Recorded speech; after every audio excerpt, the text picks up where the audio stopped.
Beautiful people. Hope you guys are doing well, and thank you so much for stopping here today. Now, I don't want to waste more time. I would be giving some advice about some questions some people ask me, and then I will talk about some important information. In fact, this video is for those who want to move abroad. Let me bring my laptop closer so that I can be reading. There is something I want to read from my laptop to those who really don't understand how this japa thing works. First question I want to talk about, I want to address those with HND certificates. Now, somebody dropped this on my YouTube comment section and he was like, Milton, where should we be looking at? This is a question. Advice to international students. Please, I have an HND and I would like to know which countries should I be looking at. Now, I don't know if you are looking for master's programs, okay, or if you're looking for bachelor's. In as much as I know, most schools in Europe will not accept your HND for masters. This is fact I'm telling you. You should also do your own research and understand that HND will not really yield fruit for masters. Then another thing you should put into consideration is that you can use this HND to apply for bachelor's. This is what I always tell people, but some people do not like the idea of using their HND to apply for bachelor's, probably because they don't want to go back to the bachelor's level, and I totally understand. What can you do in this case? Look for universities that will accept your HND. And as long as I know, US universities may accept your HND, but again, if you do not get a scholarship to study in the US, will you be able to fund the studies, like proof of funds and everything?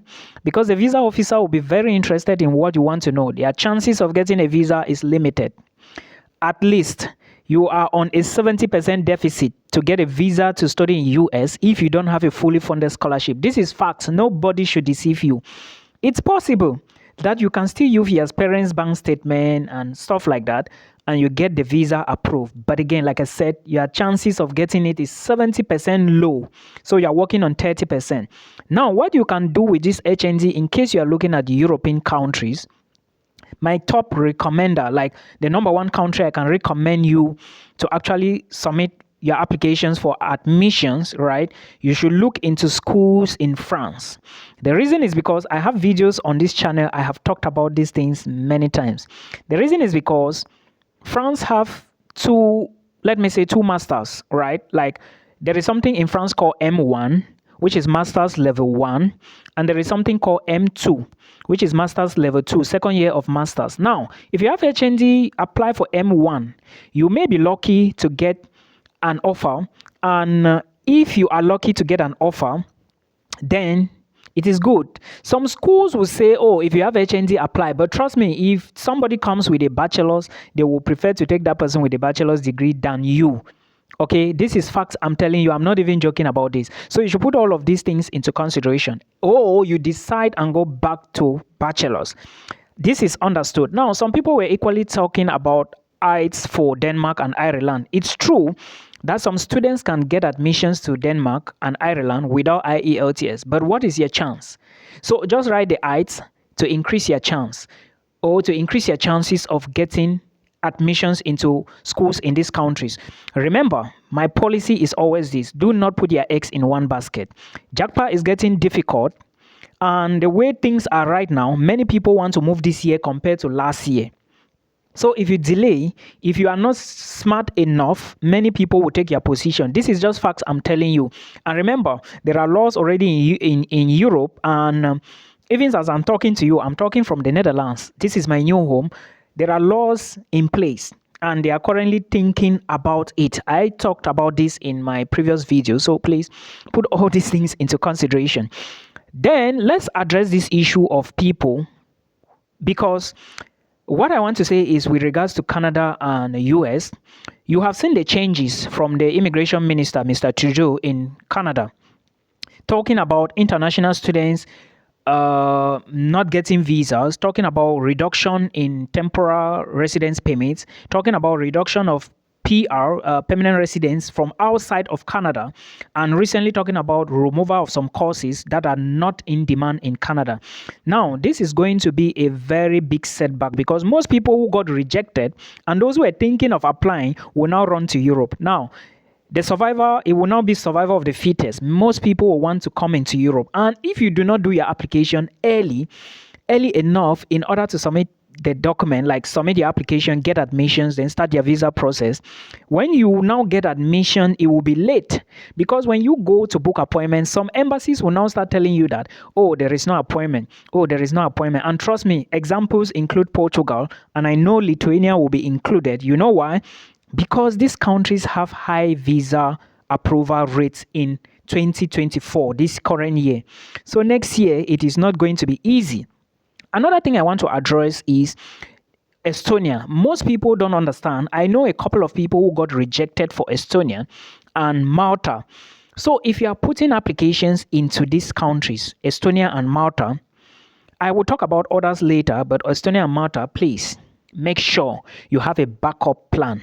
It is important. Make sure you have a backup plan so that at the end of the day, select like 1, 2, 3, 4 schools, or 2 schools in 3 countries, 2 in maybe Lithuania, 2 in maybe Finland, 2 in maybe Latvia or any country. But remember, while selecting these countries, make sure you have money for tuition deposit, point number 1, and make sure you have money for proof of funds, or you have a sponsor. Put these 2 things into consideration, because as soon as you get admissions, you will be asked to pay tuition deposit in the case of Denmark, in the case of Ireland, in the case of so many countries, right? We have addressed this, so I believe and I hope to see you in Europe. Now, let's go to this question. Someone sent me this email, and I want to talk about this email. Now, just listen to me very well. It's very important. The person said, I'm going to keep some things caged so that maybe you understand. Bro, if you see this video, it's because I want to use it to educate my audience. Please. Okay, I'm going to keep some details caged, and I've replied you. Now, the person said, hello, Milton. Can I employ your services? I got admissions for master's degree in, I will leave the country. And this country is not in the European Union, or probably not in the Schengen. I know it's not in one. Please verify. Remember, I have said many times that, of course, I know that you are just going there for a start. I would prefer you enter into Europe, EU to be specific, or the Schengen zone to be specific. The reason is because if you face difficulties in maybe the country you are, you can jackpot to another. But remember, the visa given to you to go to Latvia will not get you a legal job in Denmark after 3 months, or even the first day you land. You may be doing, you understand, height, and of course, the visa given to you to the Netherlands cannot get you a job in another EU country.